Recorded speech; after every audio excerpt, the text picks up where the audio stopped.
صلی اللہ رسول اللہ اعوذ باللہ من الشیطان بسم اللہ الرحمن الرحیم۔ کسی غیر ملک سے سوال کسی نے کیا ہے کہ when we think on this deeply a confusion arises, the light or roshni what we say or what appears to us is coming from sun or stars or by man-made items like electricity or Wi-Fi. Other forms are reflection of the original light, like moon. Moon's light is reflected. Gold and silk are not allowed. یہ سوال میں سمجھ نہیں پایا کہ صاحب کیا اس سے جاننا چاہ رہے ہیں۔ دوسرا سوال انہوں نے کیا ہے کہ گولڈ اور silk are not allowed men to wear in Islam everything is for reason can I ask why gold silk are prohibited for men in اسلام؟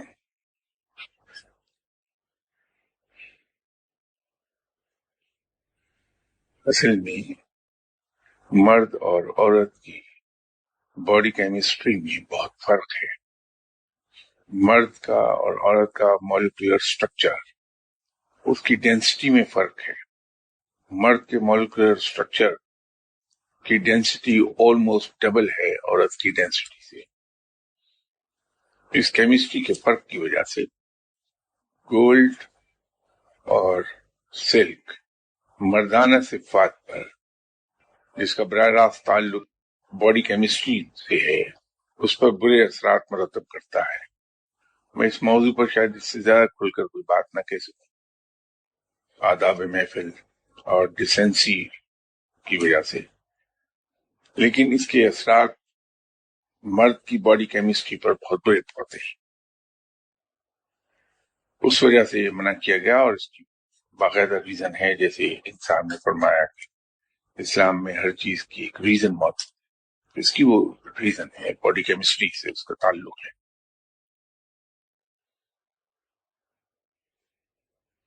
تیسرا سوال میری صحت کے بارے میں پوچھا ہے، تو اللہ کا کرم ہے، ٹھیک ہوں۔ ایک اور ان کا سوال یہ ہے کہ شاہ صاحب ان your lectures you talk about Baba Tajuddin Auliya Rahmatullah Alayh and say that his faiz is jari, and then in your other lectures you define it how it's still jari. I would like to tell you, or I know maybe I'm wrong, but that's what I know. Baba Tajuddin Auliya Rahmatullah Alayh, after his Hazrat Baba Qadir Auliya, and after him Baba Ubaidullah Durrani, after him who is the one I don't know. This is how Baba Tajuddin Auliya's faiz jari. This is what I have understood. What you say about it. جو میں نے عرض کیا تھا کہ بابا سید تاج الدین اولیاء رحمۃ اللہ علیہ صاحب کا فیض جاری ہے، وہ فیض کا لفظ استعمال نہیں ہوا تھا، وہاں میں نے یہ عرض کیا تھا کہ بابا سید تاج الدین اولیاء ان چند ایک اولیاء کرام میں سے ہیں جن کا ان کے انتقال کے بعد بھی حکم جاری ہے۔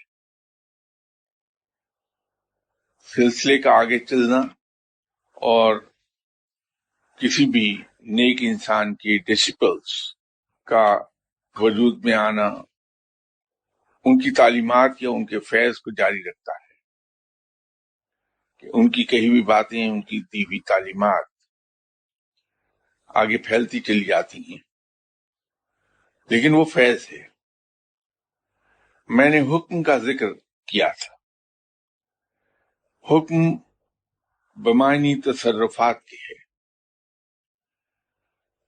عام طور پر اولیاء اکرام جب دنیا سے چلے جاتے ہیں تو ان کو عطا کردہ تصرفات جو رب انہیں عطا کرتا ہے دنیا میں، وہ بھی ان کے ساتھ ہی منقطع ہو جاتے ہیں۔ لیکن کچھ لوگ اپنی اطاعت اور اپنی فرمانبرداری سے رب تعالیٰ کو اس درجہ خوش کر دیتے ہیں کہ رب تعالیٰ انہیں اس مقام پر فائز کر دیتا ہے اپنی رحمت کے صدقے کہ ان کے مر جانے کے بعد بھی ان کے تصرفات جاری رہتے ہیں، گو لمیٹڈ ہوتے ہیں۔ تو بابا سید تاج الدین اولیاء، ان کے تصرفات ان کے مر جانے کے بعد بھی جاری ہیں، اور انہیں روحانی ٹرمنالوجی میں یہ کہا جاتا ہے کہ ان کا حکم آج بھی جاری ہے۔ فیض اور تصرفات میں دونوں میں فرق ہے۔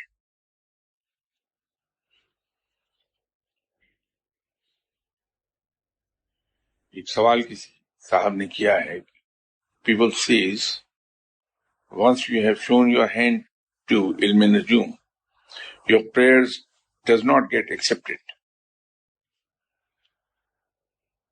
یہ روایات ہیں، صرف ایک کوتاہی سے انسان کی دوسری نیکیاں اس طرح ضائع نہیں ہوتی، سوائے اس کے کہ انسان شرک میں مبتلا ہو جائے۔ تکبر بھی نیکیوں کو کھا جاتا ہے، لیکن عبادات جو تکبر کرنے کے بعد انسان کر رہا ہوتا ہے اس کی قبولیت ہوتی ہے۔ تو نجوم سے اللہ تعالیٰ نے منع فرمایا ہے، تو اگر انسان ہاتھ دکھاتا ہے تو اس کا گناہ ہے کہ انسان نے رب کا حکم نہیں مانا۔ لیکن ایسا نہیں ہے کہ کسی شخص نے ایک بار کسی پامسٹ کو اپنا ہاتھ دکھا دیا اور اس کی آئندہ ہونے والی عبادات قبول نہ کی جائیں۔ نافرمانی کا گناہ اپنی جگہ لکھ دیا جائے گا، اس کی سزا اس پر جاری ہو جائے گی، لیکن اس کی عبادات کی نیکیاں اس کے نام لکھی جاتی رہیں گی، اس کی قبولیت ہوتی رہے گی، بشرطے کہ عبادات ہیں، وہ دکھاوا اور ریاکاری میں نہ آئے، تو اس کو اس کا ثواب ملتا چلا جائے گا انسان کو۔ اللہ تعالیٰ کے یہاں انصاف ہے، اور اس انصاف کے ساتھ ساتھ اف اور درگزر بے پناہ ہے۔ اللہ اپنی کچھ صفات کو بہت کم ایکسرسائز کرتا ہے، جیسے قہار و جبار، یہ اس کی صفات شاذ و نادر ہی کہیں استعمال ہوں تو ہوں، لیکن زیادہ جو اس کی صفات ایکسرسائز ہوتی ہیں وہ اس کے رحیم و کریم ہونے کی، اس کے غفور و رحیم ہونے کی، وہ معاف بھی کرتا ہے اور معاف کرتا ہے رحیمی کے ذریعے سے، وہ اپنی رحمت کے صدقے بڑے سے بڑے گناہ معاف کرتا چلا جاتا ہے ما سوائے شرک۔ رب تعالیٰ سے اچھے ہی گمان رکھنے چاہیے اور وہ اچھا ہی کرے گا۔ رب تعالیٰ کو ہم اگر اس کے رحمان الرحیم ہونے کے ناطے، اس کے غفور الرحیم ہونے کے ناطے، اس کے ستار ہونے کے ناطے جانے، تو وہ اپنی رحمت کے صدقے ہمارے ساتھ معاملہ رحمان الرحیم اور غفور الرحیم اور ستار ہی کا کرے گا۔ ایک اور سوال نیل پالش کے زمرے میں ہے کہ does your prayer get accepted once you have got nail polish on your nail؟ وضو سے نماز مشروط ہے، یا یوں کہیے کہ نماز وضو سے مشروط ہے، کہ اگر کسی شخص کا وضو ناقص ہے اور وضو نہیں ہوا تو اس کی نماز بھی نہیں ہوتی، بلکہ الٹا بہت بڑا گناہ ہے کہ بغیر وضو کے نماز پڑھ لیا۔ اور وضو کے اپنے کچھ آداب ہیں، کچھ فرائض ہیں، کچھ سنتیں، کچھ واجب ہیں۔ وضو کا ایک نقص یہ ہے کہ اگر انسانی عضو جو کہ دھلنا چاہیے وضو میں، اگر وہ خشک رہ گیا تو وضو واقع نہیں ہوتا۔ نیل پالش ایک واٹر پروف کورنگ ہے،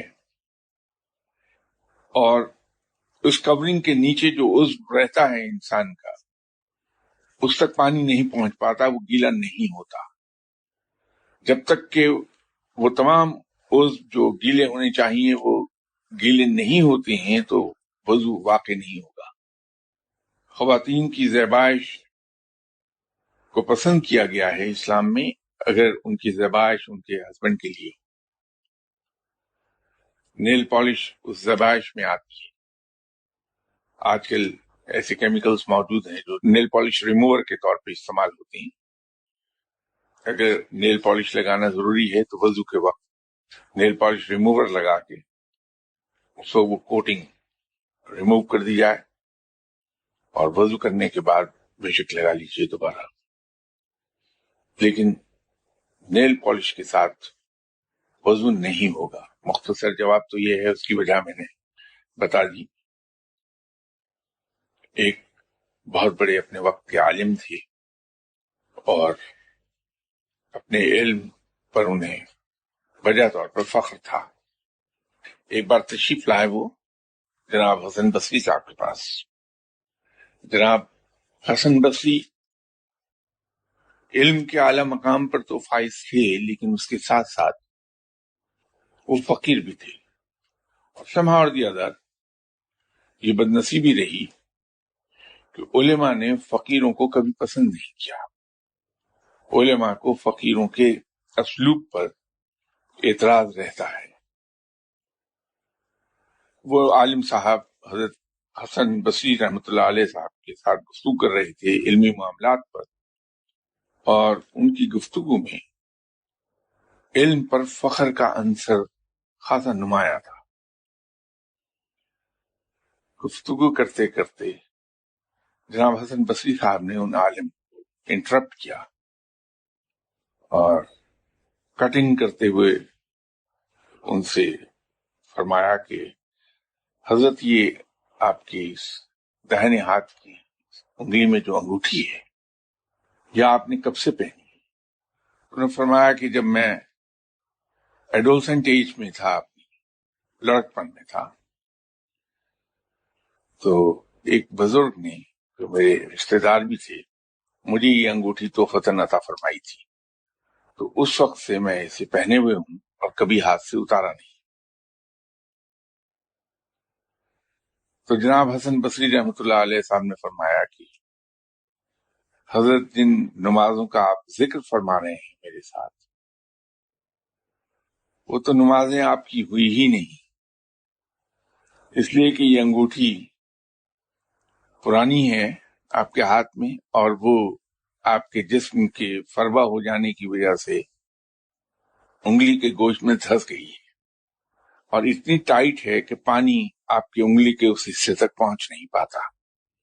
اس وجہ سے آپ کا وضو نہیں ہوا، اور بغیر وضو کے جتنی نمازیں آج تک آپ نے پڑھی ہیں وہ سب کی سب لوٹانی ہوں گی آپ کو، تو یہ نماز نہیں ہوئی ہے۔ وضو کے معاملے میں جسم کے کسی ذرا سے حصے کا جو کہ دھلنا چاہیے وہ اگر خشک رہ جائے تو اس سے اس طرح سے نماز میں نقص پیدا ہوتا ہے، نماز ہوتی نہیں۔ اور سوال یہ ہے کہ اذان کے وقت سر پر دوپٹہ رکھنا ضروری ہے یا نہیں، اور اگر ہے تو کیوں؟ تقریباً ہر معاشرے میں صنعتی ترقی ہونے سے پہلے یہ دستور رہا ہے کہ شرفا سر ڈھانپ کر رکھتے تھے۔ ویسٹ میں بھی، جہاں آج کل اسکن ہیڈ لیے پھرتے ہیں لوگ، اس طرح پھرواتے ہیں سر پر، وہاں بھی ایک زمانے میں شرفا کا قاعدہ تھا کہ وہ سر ڈھانپ کے رکھتے تھے، ہیٹ لیتے تھے۔ مشرقی معاشروں میں بزرگوں کے احترام کا تقاضا یہ تھا کہ جب بزرگوں کے سامنے پیش ہوا جائے، اپنے سے بڑے کے سامنے جایا جائے تو سر کو ڈھانپ لیا جائے۔ مرد سر پر ٹوپی رکھتے تھے، پگڑی رکھتے تھے، اور خواتین سر پہ دوپٹہ یا چادر اوڑھ رکھتی تھی۔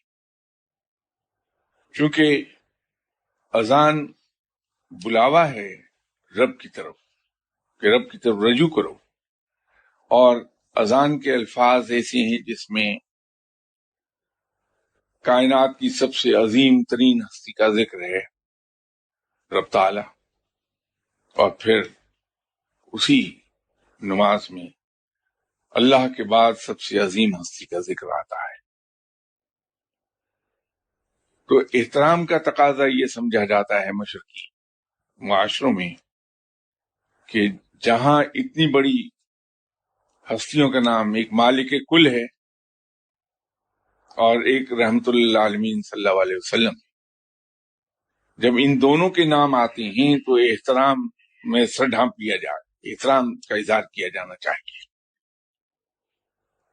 اسی طرح آپ نے دیکھا ہوگا کہ فقیر لوگ جب درود شریف پڑھتے ہیں تو سر سیدھا نہیں رکھتے، جھکا لیتے ہیں۔ درود شریف پڑھتے ہی ان کا سر جھک جائے گا۔ وہ احترام میں سر جھکایا جاتا ہے کہ آپ صلی اللہ علیہ وسلم پر درود بھیجا جا رہا ہے، تو آپ صلی اللہ علیہ وسلم کی بزرگی اور عظمت کے سامنے سر جھکا دیا جائے، احترام ہے۔ تو یہ سر پر جو دوپٹہ رکھنا ہے، یہ ہماری معاشرتی ویلیوز کو ظاہر کرتا ہے، خود ہمارے اخلاق کی بلندی کو ظاہر کرتا ہے کہ ہم جن کے احسان مند ہیں کہ انہوں نے ہم تک اللہ کا سچا پیغام پہنچا دیا اور ہمیں سیدھا راستہ دکھا دیا جس پہ چل کے ہمیں سلامتی حاصل ہو، اس جہاں میں بھی اور آخرت میں بھی۔ وہ احسان ہے آپ صلی اللہ علیہ وسلم۔ اسی طرح یہ جو درود شریف پڑھتے ہیں، اس کی آپ صلی اللہ علیہ وسلم کو ضرورت نہیں ہے۔ جس ہستی پر رب درود بھیجے اور فرشتے جن کی تعداد گنی نہیں جا سکتی درود بھیجے، وہ ہمارے درود کے محتاج نہیں ہیں، ان کو ضرورت نہیں۔ یہ جو درود شریف ہم پڑھتے ہیں، اصل میں یہ بھی ایکنالجمنٹ ہے اس احسان کی جو ہم پر کیا ہے آپ صلی اللہ علیہ وسلم۔ ہم اس احسان مندی کا اظہار کر رہے ہوتے ہیں آپ صلی اللہ علیہ وسلم پر درود و سلام بھیج کے۔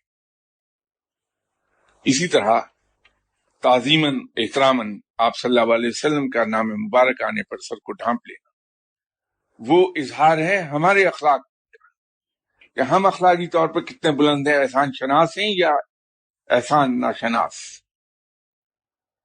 اس لیے آپ صلی اللہ علیہ وسلم کا نام مبارک آتے ہی سر بھی ڈھانپنا چاہیے، اور بہتر یہ ہوگا کہ فقیروں کی سنت پہ عمل کیجیے اور سر کو جھکا لیجیے درود شریف پڑھتے وقت۔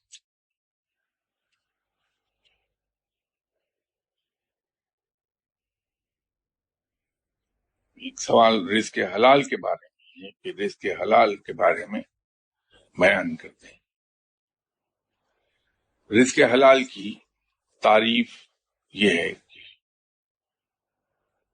ہر وہ چیز جس کو انسان ذہنی یا جسمانی محنت کر کے حاصل کرے، وہ رزق حلال ہے۔ یہ ٹرمنالوجی بڑی وسیع ہے۔ اگر کسی کا مال اس کی مرضی کے خلاف ہم حاصل کر لیں تو رزق حلال میں نہیں آئے، لیکن اگر کوئی اپنی محنت کی کمائی آپ کو خوشی سے دے دے تو حلال ہو جائے گا، وہ ہدیے اور تحفے کے زمرے میں چلا جائے گا، اور وہ مباح ہے۔ اسلام میں ہدیہ اور تحفہ خاص طور پہ وہ مباح ہے۔ اس کو صرف یہ یاد رکھیے کہ کسی شخص کی مرضی کے خلاف اس کے مال کو لینا یا کسی شخص کی لا علمی میں اس کے مال کو صرف کرنا یا دھوکہ دہی سے کسی کے مال کو استعمال کر لینا، وہ رزق حلال نہیں ہے۔ باقی سب کچھ ہو سکتا ہے، رزق حلال نہیں ہے۔ تو رزق حلال وہی ہے جس کے لیے ہم اس کا بدلہ پورا ادا کر دیتے ہیں، جس کو ہم کہتے ہیں ویلیو فار منی۔ اور ویلیو فار منی کے ضمن میں بات آئی تو یہ بہت دور تک جائے گی بات، اس لیے میں نے کہا کہ یہ ٹرمنالوجی بڑی وسیع ہے اور ہم ملازمت کرتے ہیں، اس کے اندر کچھ شرائط لکھی ہوئی ہیں جو ہمارے اپائنٹمنٹ لیٹر پر ہوتی ہیں، اور کچھ شرائط تحریر میں نہیں آتی، لیکن کلیئر انڈرسٹینڈنگ ہوتی ہے. ہمارے یہاں جو ہماری terms and conditions of service ہیں وہ یہ ہیں کہ ہمارے امپلائر کو، خواہ وہ گورنمنٹ ہو یا پرائیویٹ سیکٹر، ہماری سروسز کی جہاں بھی ضرورت ہوگی وہ ہمیں ٹرانسفر کر سکے گا اور ہم اس پر اعتراض نہیں کریں گے. جب ہماری ٹرانسفر ہوتی ہے تو ہم ہر طرح کا حربہ استعمال کرتے ہیں، سفارش استعمال کرتے ہیں کہ ہماری پسند کی جگہ پر ٹرانسفر ہو جائے، اور پھر دعا کرنے والوں کے پاس دوڑے چلے جاتے ہیں کہ ہماری ٹرانسفر نہ ہو جائے. جبکہ ٹرمز آف سروس کے مطابق ہمیں جہاں بھیجا جا رہا ہے وہاں خوشی سے چلے جانا چاہیے. اسی طرح ایک اسائنمنٹ سے دوسری اسائنمنٹ پر اگر ہمیں کوئی شفٹ کر رہا ہو تو ہم رجسٹ کرتے ہیں. فقیر نہیں کرے گا یہ کام، کیونکہ وہ احترام کرتا ہے اس معاہدے کا. جب اس کی اپائنٹمنٹ ہوئی تھی تو اس نے وہ معاہدہ خواہ ریٹن تھا یا ان ریٹن ایگریمنٹ تھا، وہ معاہدہ اس نے کیا تھا. اس کا احترام کرے گا، اس کی پابندی کرے گا کہ آپ صلی اللہ علیہ وسلم کا حکم یہی ہے. ہمارے یہاں سروس میں ٹائم مقرر ہوتا ہے کہ اتنے بجے سے اتنے بجے تک ہم دفتر میں کام کریں گے. ہم لوگ بڑا بے دھڑک اس ٹائم میں ذاتی ٹیلی فون کالز کرتے بھی ہیں اور ذاتی ٹیلی فون کال سنتے بھی ہیں، جبکہ ہمارا وہ ٹائم بکا ہوا ہے. ہم مجاز نہیں ہیں اس وقت کو اپنے ذاتی کام میں استعمال کرنے کی. ہمارے ذاتی مہمان دفتر میں آتے ہیں، ہم اپنے ساتھیوں کے پاس جا کے گپ شپ میں وقت ضائع کرتے ہیں ذاتی. یہ سب ہماری کمائی کو مشکوک کر دیتا ہے. یہ رزق حلال کی ٹرمنالوجی بہت دور تک جائے گی. جب تک ہم دفتر میں موجود ہیں اور اپنے ٹائم میں ہیں کہ 9 to 5 اگر آفس ٹائمنگز ہیں تو 9 to 5 صرف اور صرف ہم پابند ہیں کام کرنے. اس میں نو ٹیلی فون کالز، پرسنل ٹیلی فون کالز، نو پرسنل وزٹرز اور چٹ چیٹ آپس کی، سب غلط ہے. اور اگر کہیں بحالت مجبوری ہو بھی جائے تو پھر فقیر کا رویہ یہ ہوگا کہ جتنا وقت اس نے کسی ذاتی کام میں صرف کیا ہے اس سے دگنا وقت وہ کام میں صرف کر کے ایکسٹرا ٹائم دے گا اس کو ورکنگ آورز کے بعد، وہ کمپنسیٹ کر کے جائے گا اسے، اس کے بغیر نہیں جائے گا. اور اس کے حلال کی پابندیاں تو بہت ہیں.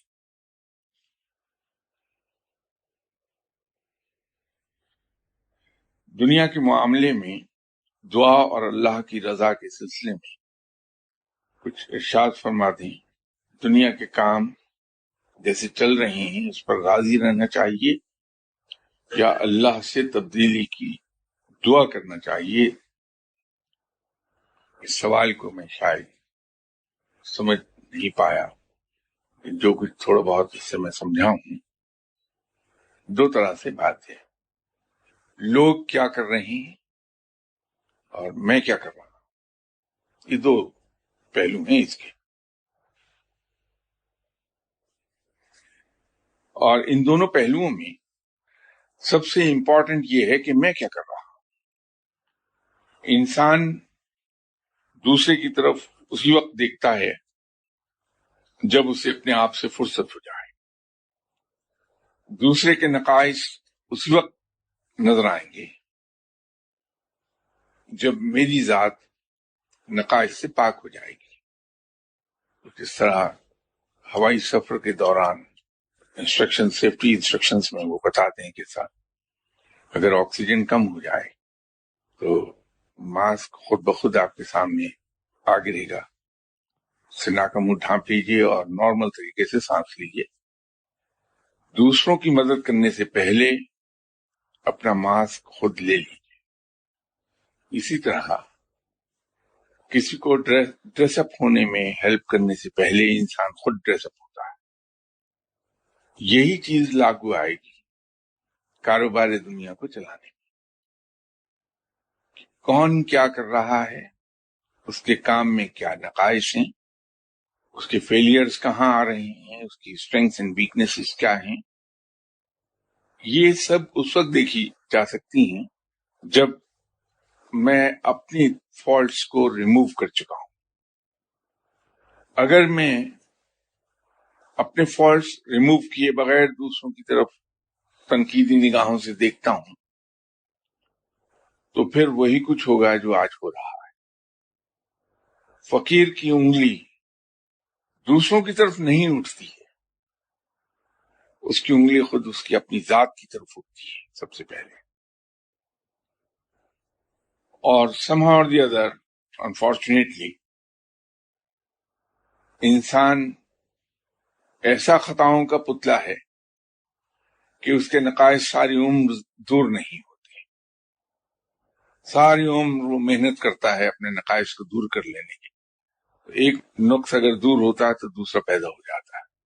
تو یوں فقیر دوسروں کے فالٹس کو پوائنٹ آؤٹ کرنے کی بجائے اپنے ہی نقائص دور کرنے میں لگا رہتا ہے، اور اس کی یہی چیز دوسروں کے لیے ایک پرسنل ایگزامپل سیٹ کر دیتی ہے کہ لوگ اس کو فالو کرنے لگتے ہیں.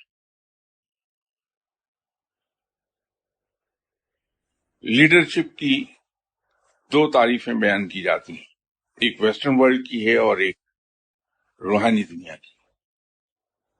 اگر ایک ویسٹرنائزڈ انگلسائزڈ آدمی لیڈرشپ کی تعریف کرے گا جیسی کہ کتابوں میں لکھی جاتی ہے، تو وہ تعریف یہ ہے کہ وہ شخص حکم نہیں دیتا، لیڈر حکم نہیں دیتا، بلکہ لوگوں سے اپنی بات منواتا ہے.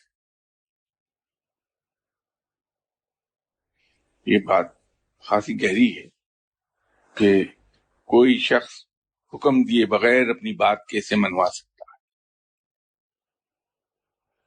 اس کے پیچھے مقصد یہی ہے کہ لیڈر اپنی ذات کو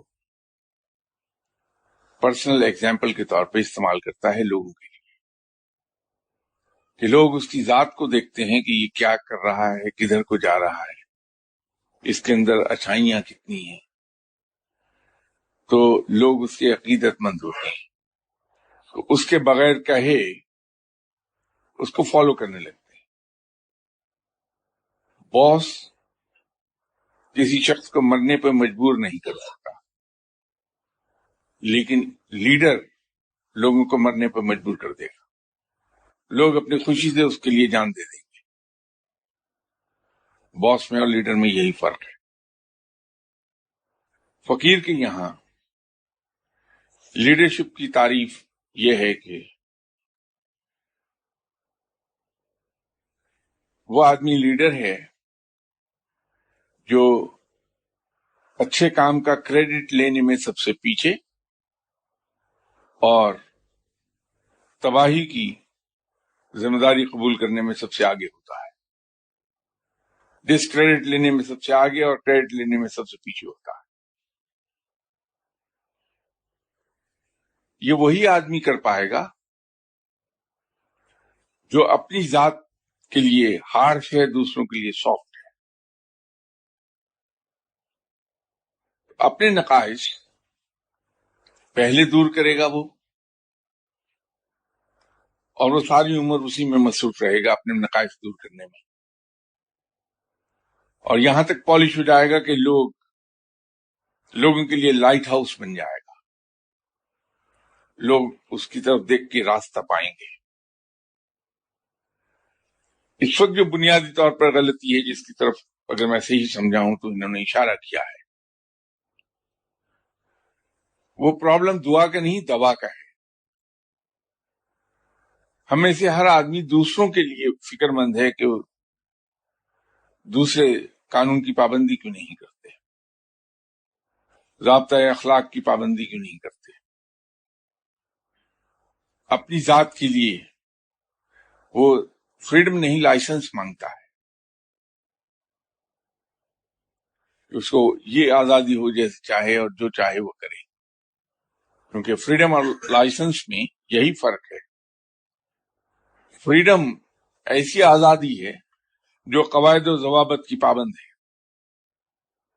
اور لائسنس وہ آزادی ہے جس میں کوئی قواعد و ضوابط نہیں ہے۔ تو ہم اپنے لیے فریڈم نہیں لائسنس مانگتے ہیں، اور دوسروں کے لیے قواعد کی غلامی۔ یہی الٹ جاتا ہے معاملہ۔ فقیر اپنے لیے قواعد کی غلامی اور دوسروں کے لیے آزادی مانگتا ہے، اس کے لیے کوشاں ہوتا ہے۔ تو یوں فرق آتا ہے۔ اگر رویے یہی رہیں تو دعا کام نہیں کرے گی۔ رویے بدل لیے جائیں اور رب تعالیٰ سے دعا کی جائے رویے بدلتے وقت کہ یا اللہ ہم کو توفیق عطا فرما کہ ہم اپنے رویوں کو بدل لیں اور اللہ تعالیٰ اور لا آف دی لینڈ کے تحت زندگی گزار سکیں۔ اللہ کے قواعد و ضوابط جو اس نے سیٹ کیے ہیں ہمارے لیے، اور جو لا آف دی لینڈ کی ریکوائرمنٹ ہے، ہم زندگی اس کے مطابق گزار سکیں۔ یہ پہلے توفیق کی دعا، اور کوشش کر لینے کے بعد اس میں برکت اور کامیابی کی دعا، لیکن بغیر کوشش کے دعا قبول نہیں ہو۔ اس لیے دعا کیجیے، دعا نہیں۔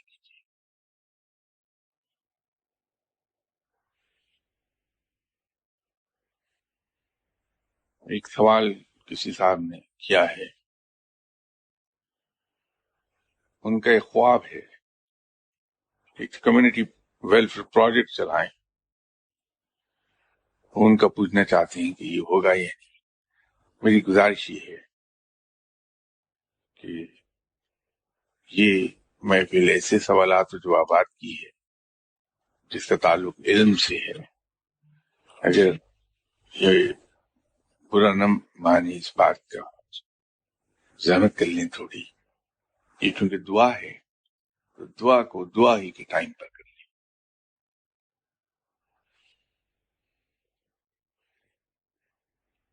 کسی صاحبہ نے پوچھا ہے کہ ایک روحانیت کا طالب علم آج کل کے دور میں دنیا داری کو نبھاتے ہوئے کس طرح روحانی علوم سیکھ کر اپنی غیب کی آنکھ کھول سکتا ہے۔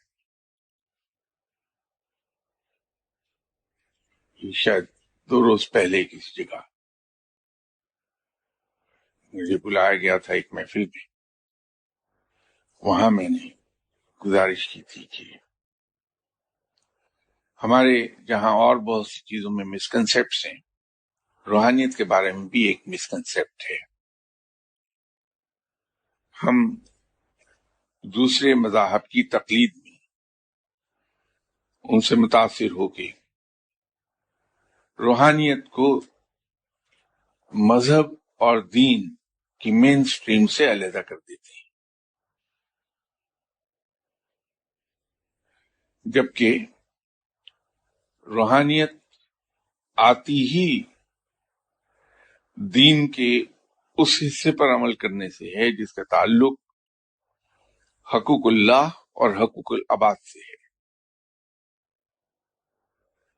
انسان میں روحانیت پیدا ہو ہی نہیں سکتی جب تک کہ وہ دین کے ان پہلوؤں پر عمل نہ کر لے۔ البتہ یہ ممکن ہے کہ کوئی شخص حقوق العباد میں ریکوائرڈ سٹینڈرڈ سے بیونڈ جاتا ہے تو رب تعالی اس کی اس بات سے خوش ہو کے اس پر رحمت فرما دے، اور جیسے اس نے فرمایا کہ میں اپنے حقوق تو معاف کر دوں گا، بندوں کے حقوق معاف نہیں کروں گا۔ تو اگر اس کے رب تعالیٰ کے حقوق ادا کرنے میں کہیں کوئی کوتاہی ہو رہی ہے تو اسے اللہ تعالیٰ اپنی رحمت کے صدقے معاف فرما دے، اور اس کے حقوق العباد میں ریکوائرڈ سٹینڈرڈ سے آگے چلے جانے کی انعام کے طور پہ اس پہ رحمت کرے اور اسے روحانیت عطا کر دے۔ یہ تو ممکن ہے، لیکن حقوق العباد ترک کرنے والے شخص کو روحانیت کبھی نہیں ملی، آج تک تو میں نے دیکھا نہیں، نہ کہیں سنا ہے نہ پڑھا ہے۔ حقوق العباد ہمارے دین کا بڑا امپورٹنٹ حصہ ہے، گرچہ اسے ہائی لائٹ بہت کم کیا جاتا ہے، لیکن وہ بہت زیادہ امپورٹنٹ ہے۔ شاید میں نے کسی گفتگو کے دوران ایک چیز عرض کی تھی کہ اللہ تعالیٰ کو شہید بہت عزیز ہیں۔ قرآن پاک میں جن الفاظ میں شہداء کا ذکر کیا، وہ الفاظ اس بات کا ثبوت ہیں کہ اللہ تعالیٰ کے کتنے قریب ہے شہید، کہ ان کو مردہ نہ کہو، وہ زندہ ہیں، اس کا تمہیں ادراک نہیں۔ یہ الفاظ ہیں قرآن کے۔ اور پھر یہ رعایت دے دی شہداء کو کہ وہ بغیر حساب کتاب کے جنت میں داخل کر دیے جائیں گے۔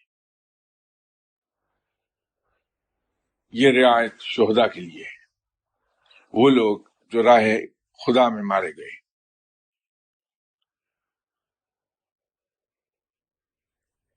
لیکن شہید جس کا یہ مقام ہے، اس کے بارے میں بھی ایک شرط آ گئی، وہ بغیر حساب کتاب کے جنت میں جائے گا، ما سوائے ایک چیز کے، اگر اس نے کسی کا قرض ادا کرنا ہے اس کا حساب کتاب ہوگا۔ تو شہید جس کو ہر چیز معاف کر دی گئی، کسی کا قرض معاف نہیں ہوا۔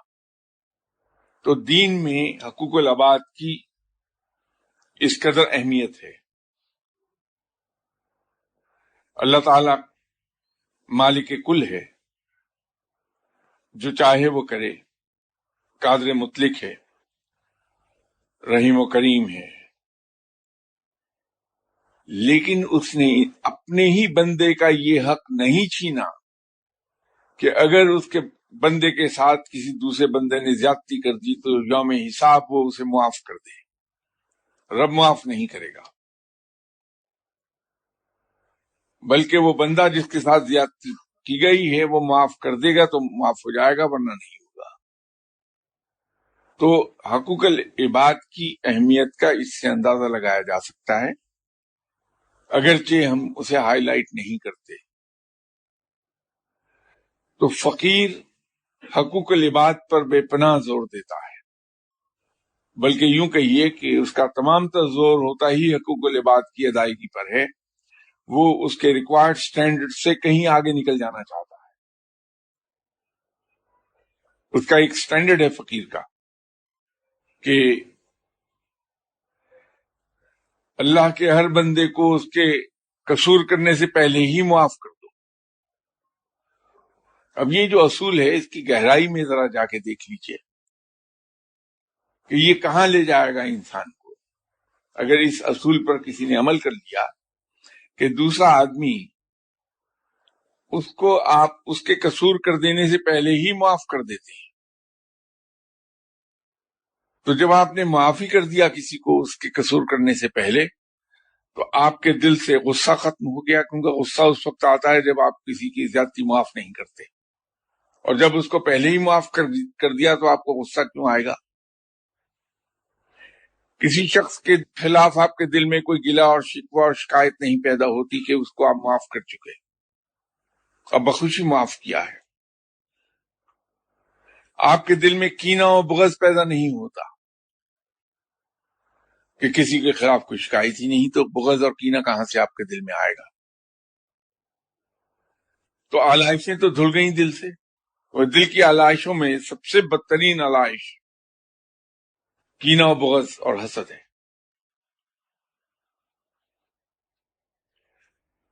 تو فقیر یوں اس پہلو پر بہت عمل کرتا ہے۔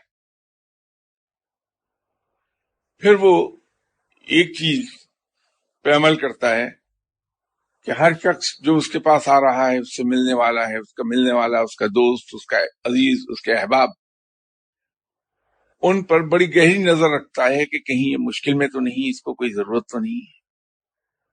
تو وہ اس آدمی کو درخواست کرنے سے پہلے اس کی مدد کر دیتا ہے، اور اتنی خوبصورتی کے ساتھ اس کی مدد کرتا ہے کہ مدد لینے والے کے وہم و گمان میں یہ بات نہیں آتی کہ مجھے مدد کر دی گئی ہے، وہ فورتھ کمنگ ہوتا ہے۔ اب یہ حرکت کر کے فقیر سنت رب پر عمل کر رہا ہے۔ یہ رب تعالیٰ کی سنت ہے کہ اپنے بندوں کو بن مانگے عطا کرتا ہے، تو سنت رب پر وہ عمل کرتا ہے اس اصول پہ عمل کر کے۔ یوں وہ روحانیت کی راہ پہ چل نکلتا ہے کہ رب اس سے راضی ہو جاتا ہے۔ دنیا داری کیا ہے؟ یہ دنیا داری ہی تو ہے کہ آپ اس احساس میں مبتلا رہتے ہیں کہ میرے ڈیپینڈنٹس ہیں، ماں باپ، بہن بھائی، بیوی، بچے، ان کی کفالت اللہ نے مجھ پر فرض کی ہے، تو میں اپنا یہ فرض نبھا دوں، یہ دنیا داری ہی ہے۔ تو فقیر بڑا سینسیٹیو ہوتا ہے اپنے فرائض کے بارے میں، وہ کال آف ڈیوٹی سے کہیں آگے جا کے اپنے فرائض کو پورا کرتا ہے۔ پڑوسیوں کے حقوق وہ اسی طرح نبھاتا ہے جیسے آپ صلی اللہ علیہ وسلم کی سنت ہے، وہ سنت پر بڑی شدت سے عمل کرتا ہے۔ لین دین کرتا ہے تو اس کی کوشش یہ ہوتی ہے کہ ترازو کا پلڑا دوسرے کے حق میں جھکا رہے، میرا حق دوسرے کی طرف جائے، کسی کا حق میری طرف نہ آ جائے۔ وہ کسی کے بارے میں گفتگو کرتا ہے تو گواہی کے میزان پر تول کر گفتگو کرتا ہے کہ اس کے اندر کہیں ایک لفظ ایسا شامل نہ ہو جائے جس سے کسی کے ساتھ زیادتی ہو رہی ہے۔ وہ دوسرے کی عزت کا پاسدار ہوتا ہے۔ زبان سے کوئی ایسا لفظ، کوئی ایسی بات نہیں نکالتا جس سے کسی کی توہین ہو جائے، کسی کی عزت پر حرف آ جائے، کوئی بدنام ہو جائے، کسی کا دل دکھ جائے۔ تو یہ سب دنیا داری ہی تو ہے۔ تو جب تک کہ انسان اپنی دنیا داری کو اس پیمانے پر نہیں تولتا جو آپ صلی اللہ علیہ وسلم نے اپنی حیات طیبہ، اپنی عملی زندگی سے سیٹ کیا ہے مسلمان کے لیے، اس وقت تک وہ کسی مقام پر نہیں پہنچے گا۔ روحانیت تو بہت دور کی بات ہے۔ تو دنیا داری بنیادی شرط ہے روحانی علم کے حاصل کرنے کی، کیونکہ جب تک کہ آپ دنیا داری کو اس پیمانے پر نہیں لے جائیں گے جو آپ صلی اللہ علیہ وسلم کی سنت ہے، کہیں اور نہیں جا سکتے۔ تو دنیا داری اور روحانی علوم ایک دوسرے کے ساتھ انٹرمنگلڈ ہیں، ان کو آپ علیحدہ نہیں کر سکتے۔ یہ تو کوئی دینداری نہیں کہ انسان دنیا چھوڑ کر جنگل کی راہ لے لے اور وہاں بیٹھ کے اللہ اللہ کرتا رہے۔ کسی بھی بند کا، کوئی بھی بند جو باندھتے ہیں آپ کسی شہر کو پانی سے محفوظ رکھنے کے لیے، اس کی افادیت اور اس کی مضبوطی کا آپ کو پتہ چل ہی نہیں سکتا جب تک کہ پانی اس پر ٹکرے نہ مارے آگے، سیلاب کا پانی اسے بہا لے جانے کی کوشش نہ کرے۔ آپ بند باندھ دیجئے، پانی نہیں آ رہا، وہ کھڑا ہے اور آپ بہت خوش ہیں کہ یہ بند میں نے بڑا مضبوط باندھا ہے، یہ مجھے بچا لے گا۔ ادھر سیلاب کا پہلا ریلا آیا، اسے بہا کر لے گیا اور پورا شہر ڈوب گیا۔ دنیا چھوڑ کر جنگل کی راہ لی اور وہاں جا کے اللہ اللہ اللہ کرنے لگے، تو اپنے زوم میں تو ہم یہ ہو گئے کہ ہم بہت بڑے ولی بن گئے ہیں، ہر وقت اللہ کی عبادت میں ڈوبے رہتی ہیں۔ لیکن جہاں ایک جھٹکا آیا کہ بیٹے کی بیماری، اکلوتے بیٹے کی بیماری کی اطلاع ملی، تو تمام صبر، تمام تحمل، اللہ پر تقوی، اللہ پر بھروسہ دھرے کا دھرا رہ گیا کہ سب کچھ چھوڑ چھاڑ کے گھر دوڑ لیے کہ میرا بیٹا بیمار ہے، میں جا کے اسے دیکھوں۔ یہ کہاں کی روحانیت ہے کہ ایک بیٹے کے بیمار ہو جانے پر اللہ پر بھروسہ ختم ہو جائے انسان کا. تو بند تو ٹوٹ گیا پہلے ہی اطلاع پر. البتہ اگر دنیا میں رہتے ہوئے دنیا داری نبھاتے ہوئے اللہ کی راہ پر چل رہا ہے بندہ تو صبح سے شام تک جھٹکے کھا رہا ہے. ہر لمحے اس کو اپنے اس بند کا جو اس نے بند باندھا ہے برائی کے آگے اس کی مضبوطی کا اندازہ ہوتا رہتا ہے.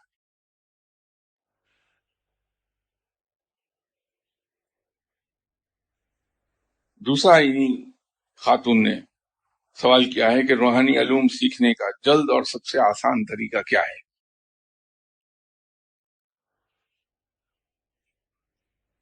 جلدی کا کام شیطان کا کام ہے.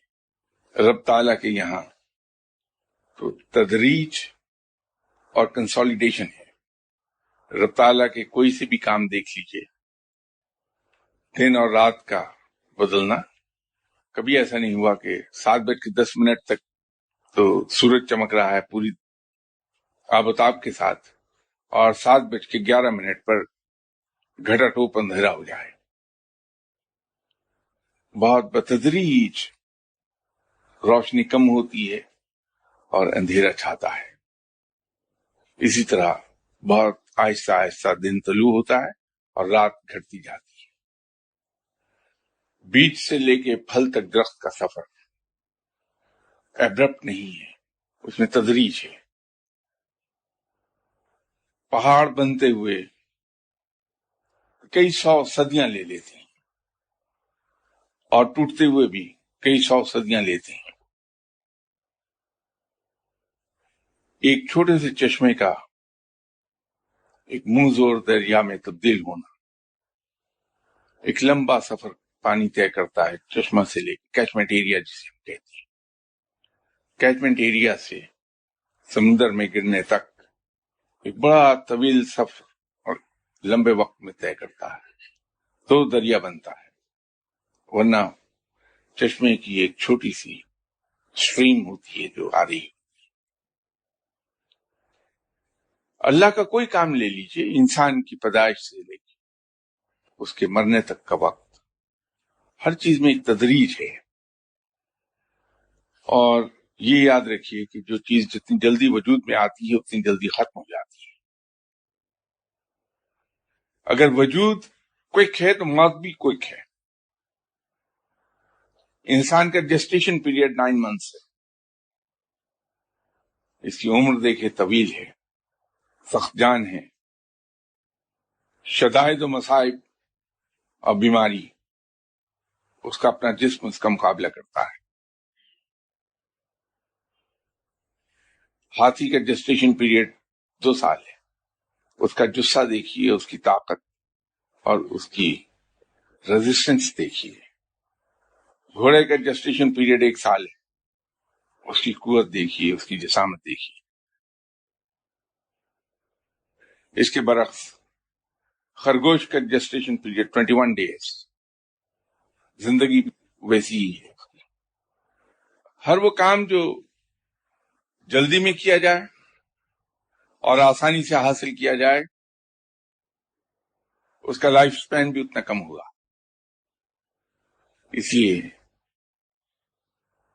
آسان طریقے نہ ڈھونڈیے. روحانیت کا سب سے آسان طریقہ یہ ہے کہ کسی فقیر کی خدمت کرنا شروع کر دیجئے، وہ خوش ہو کے عطا کر دے گا آپ کو. ایک تو وہ مانگے کا علم ہے اور دوسرا وقت کے ساتھ ساتھ وہ ڈیمینش ہوتا چلا جائے گا. ایک وقت آئے گا زیرو ہو جائے گا. وہ سب سے آسان کام ہے، لیکن نہ اس کی لائف ہے، نہ اس کی کوئی ڈیوریبلٹی ہے اور نہ اس کی آتھینٹسٹی ہے. روحانی علوم کے اندر شارٹ کٹس نہ ڈھونڈیے. سوری میں آپ کے ٹائم سے 10 منٹ زیادہ لے گیا.